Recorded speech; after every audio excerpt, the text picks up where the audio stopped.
Dit is vir my baie lekker om hier te gesels met dierbare Naomi, al die pad van Kempton Park af. Amen. Baie welkom Naomi. Baie geluk met jou pragtige uitslae vir die Hart van God reeks. Ek wil graag by jou hoor, wat het hierdie kursus vir jou beteken? Hierdie kursus het vir my alles beteken. Dit het vir my so geïnspireer. Ek kon nie daai boek neersit nie. As ek sien dan is ek besig met daai kursus. As ek sien dan is ek besig met daai kursus. Op 'n stadium in die begin was daar so effens 'n struikelblok, maar toe staan ek op en ek sê ek gaan hierdie kursus doen. En ek het dit gedoen en ek sê vir die Here baie dankie. Ek het soveel geleer en ek voel eintlik geïnspireer deur die krag van die Heilige Gees. En dit was so inspirasie vir my.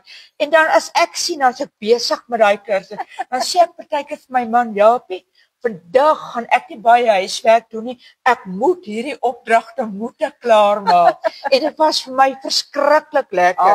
En die dag toe ek klaar is, toe sê ek vir die mense, ek gaan hierdie kursus verskriklik mis. Maar ek glo een of ander dag gaan daar weer een wees. Ek wil gou by jou hoor, liewe Naomi, is daar 'n spesifieke vak wat vir jou na in die hart gelê het en wat vir jou iets ekstra beteken het?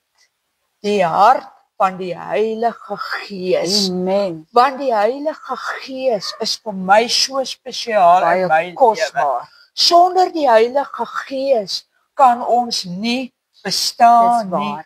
En soos Psalm 51 vers 14 sê, waar Dawid gebid het, Here, skep vir my 'n rein hart en neem nooit die Heilige Gees van my af weg nie.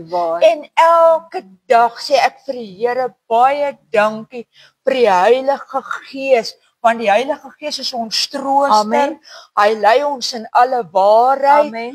Hy dra vir ons deur, hy bemoedig ons, hy versterk ons en hy lei jou elke dag stap vir stap deur die lewe. Amen.